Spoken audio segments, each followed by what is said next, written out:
Okay, for a while, I have had problems right here in this specific area.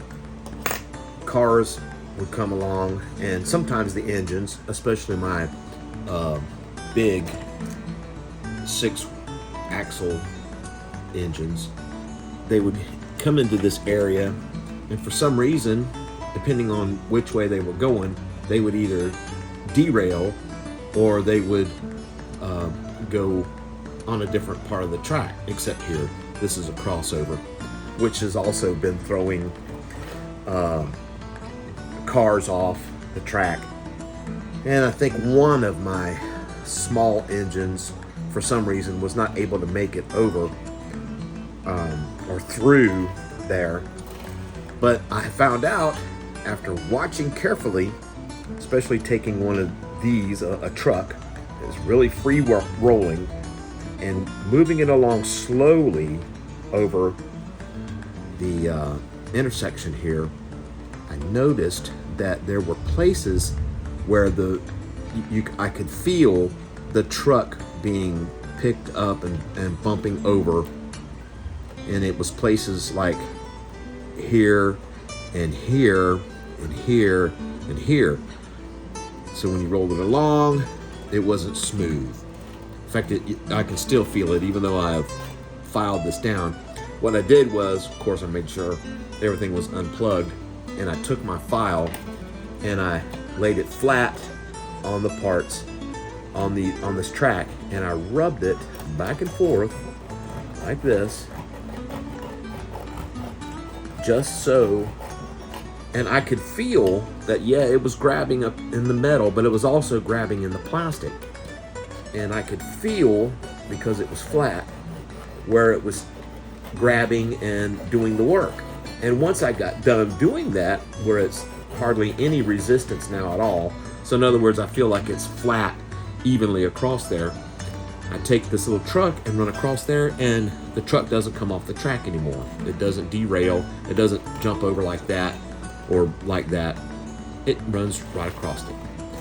So now I'm anxious to see, being that this is taken care of, this right here, this turnout has a few places in it, and this is not actually a turnout, this is a Y, but it has a place in here like right there, and you can see right there in that area, I guess it's called a frog, the wheel comes up to it and falls into it. Like there's a pothole right there. You can even hear it. So I don't know what to do about that. I'm considering taking maybe a piece of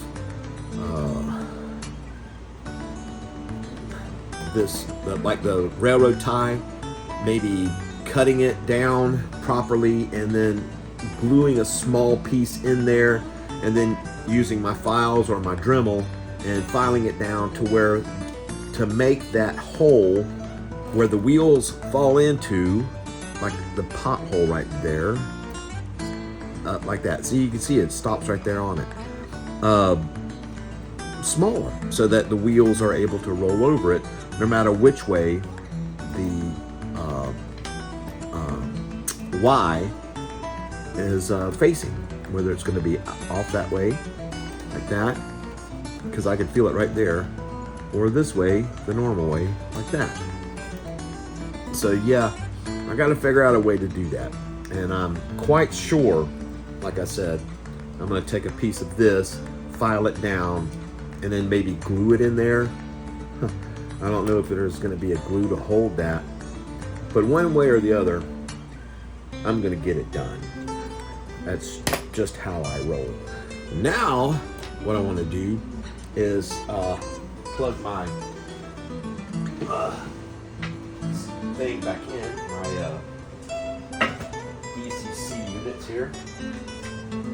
And I want to back a train or pull a train over this to make sure, not this right here, because this is probably going to derail it, but right here, I want to make sure that that has taken better, or is taken care of. I don't have to worry about that part anymore. I can start on this and a couple other places around the track. So let's see, let's put engine 130 in reverse and back it up. Come on. Here we go. It's a real heavy train. And this caboose right here is one of the ones that gets thrown off all the time right here. Looks like it's still trying to. And this car right here is one that gets thrown off all the time right there. And this car right here. And every now and then I get a little bit of problem with this one. All the rest of them seem to go over quite easily. Look at that, it went through quite easily this time. And I guess it's because I have the camera on it. If I didn't have the camera on it, it would fall off and I'd be wondering why. But because I have the camera on it, it's working. And there's my GP 130 high nose.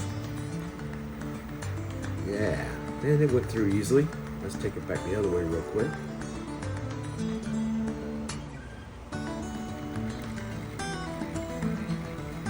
That's a full little unit right there. I did a lot of work on it. When I first got it, it didn't want to run at all. A lot of work went into that to get it to work right. Get it run good. Yeah, look at that. They're really going through there a lot easier. I still got to work on that. You can see how the cars tumble, I guess, or not tumble, but wobble through there. Well, that one always gives me a problem. Yep, see, it tried to jump off just then. So maybe I'm barking up the wrong tree. I don't know. But, well, I worked on that because I was working on my patriotic engine here. This is an old TYCO unit.